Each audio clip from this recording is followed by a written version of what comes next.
Oh, parang ang relax-relax yung jogging pants mo kami. Hindi ko pa yata nasabi. Birthday niya kasi ngayon.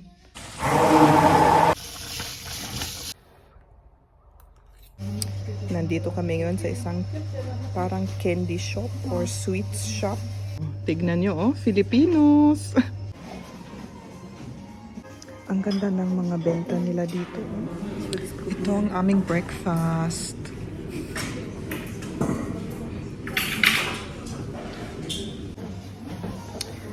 Dito kami ngayon sa isang tindahan. Bumili kami ng bubble tea. Oh. Ang ganda, ano? Yung color. Oh. Ang ganda ng mga benta nila dito. Oh.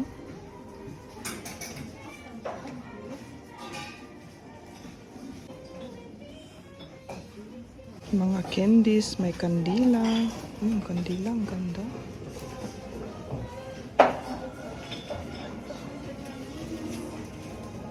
May chocolate. Hallo. Kann ich helfen?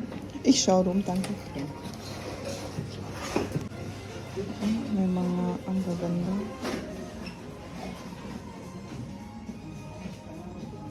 Nandito kami ngayon sa isang parang candy shop or sweets shop. May nakita ako, oh. Oh, tignan nyo, oh, Filipinos. Kilala nyo ba ito? Oh, may Dr. Pepper pa. Di ba American product yung Dr. Pepper? Oh, kami siya. Madagit so cereal. Ang ganda. Yung mga benta nila dito, hindi mo mabili sa normal na mga grocery. Parang international, ano ito? International na store. Siya da gibt's so eine Lind für 12,99. Hm? Wow, schau mal. Ang laki, oh. 7,99 lang. Viel billiger als in Im Laden kostet es über 2 Euro. Ah, sabi ni Kamya, dito mas mura daw. 2 euro lang. And sa normal na grocery, 2 plus, diba? Uy, ang cute. Ah. Oh, da hinten geht's weiter. Ang laki, oh. Ang dami.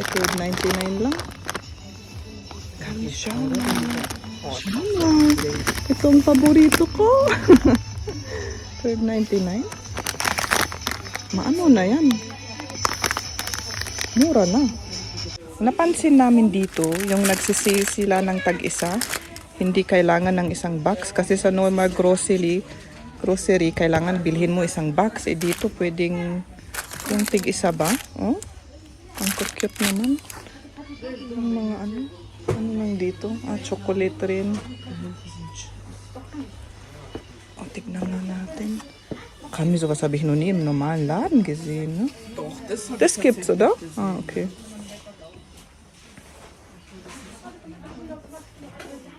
Ano mga ito? Hindi ko alam mga yan. Ah, Doritos. Ah, mas mahal dito ang Doritos. Ano yan? Ah, muffins na star. Mac and cheese. May ano pa, may box. Huh? Mac and cheese. Ah, mac and cheese. Oh, 3 euro. Uy, ang laki, oh. Ano ito? Coffee pad. Ah, coffee pad pala. Nakaupo lang ako dito. Hinihintay ko si Kamya nagpapalit or nagtatry ba ng suot. Walang tao. Ako lang.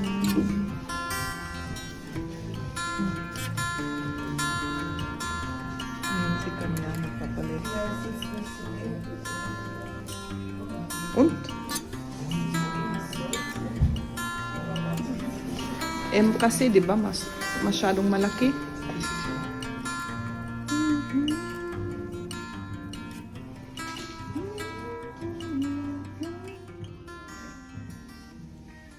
Hindi ko pa yata nasabi. Birthday niya kasi ngayon. nag-17 siya ngayon. Kaya sabi ko punta tayo mag-breakfast, tapos mag-stroll, tingin-tingin, ganun. Tapos yun, napadpad na kami dito sa may shop ng mga damit. Oh. Parang ang relax yung jogging pants mo kami. Das schaut cool aus, finde ich. May Atleta. Die macht auch, ja, Kona, ja. Ja, aber das ist eine Jogginghose, Kamia. Das ist keine Shape-Hose.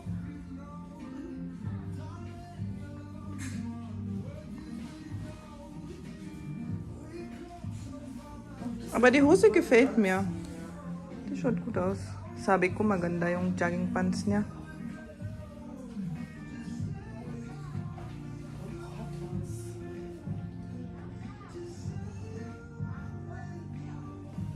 Ich brauche eh Jogginghosen.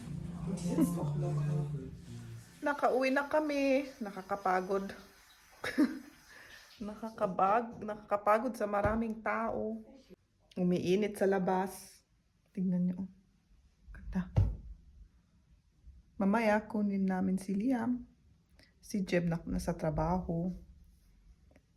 Holiday kasi ngayon, kaya holiday ng mga, anong tawag dun?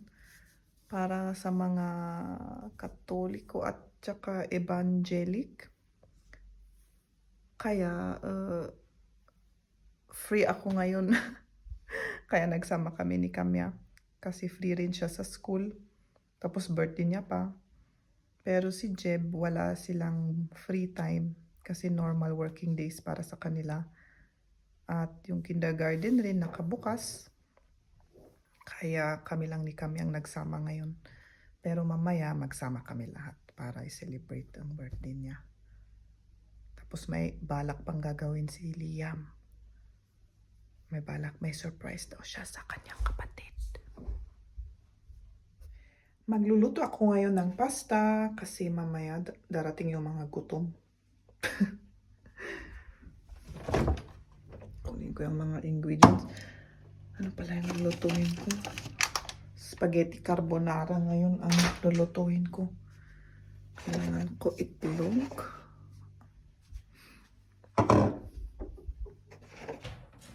Ikpit ko muna yung mga nagamit na mga plato para may space ako. Tsaka kaldero.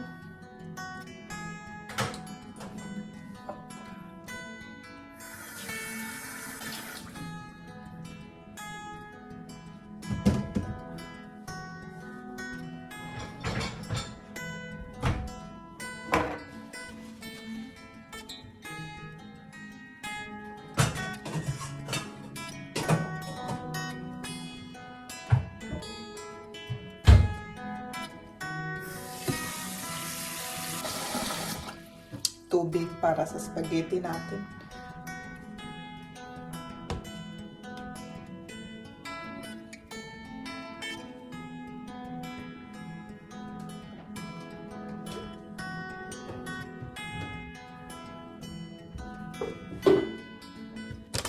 Mix ko na yung mga ingredients.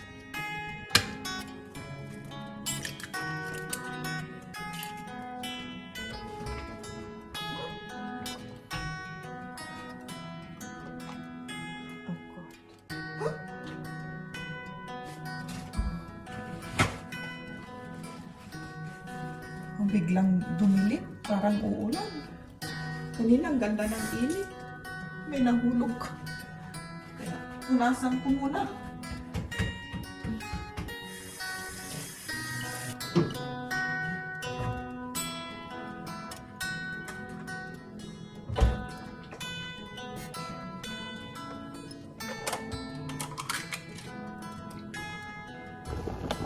Kumukulo ng aking spaghetti.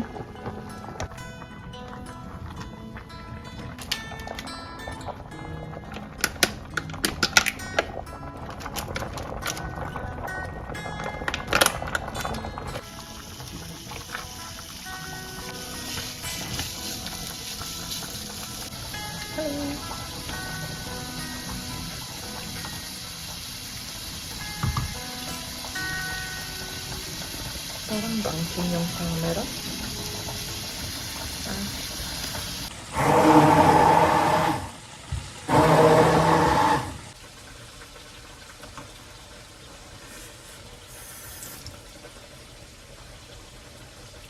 Pwede na.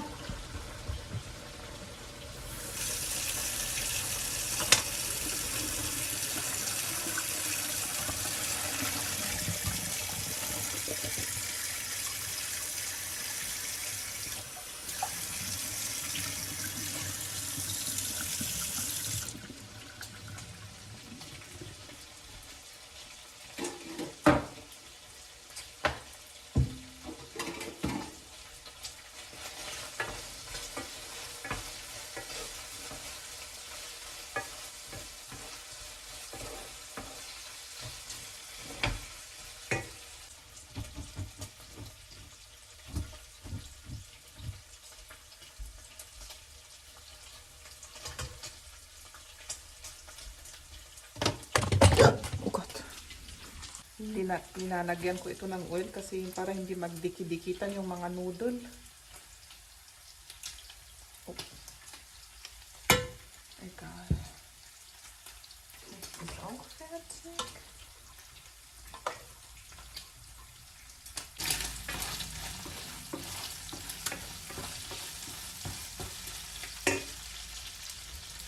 Auch ganz schön viel.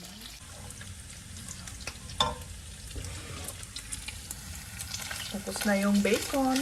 Lagay na natin sa noodle.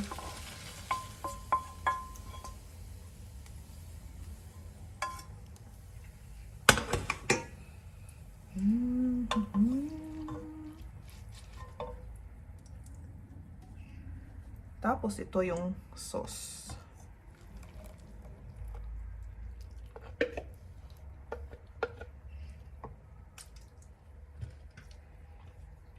So, ihalo na natin.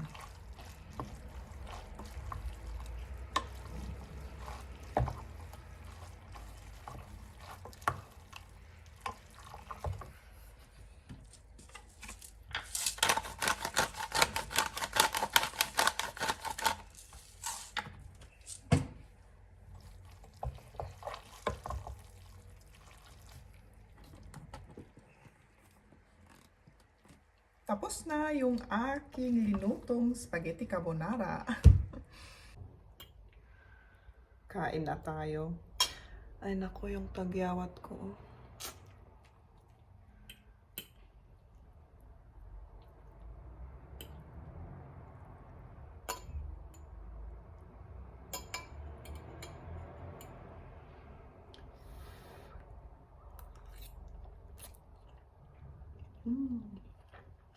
Sarap.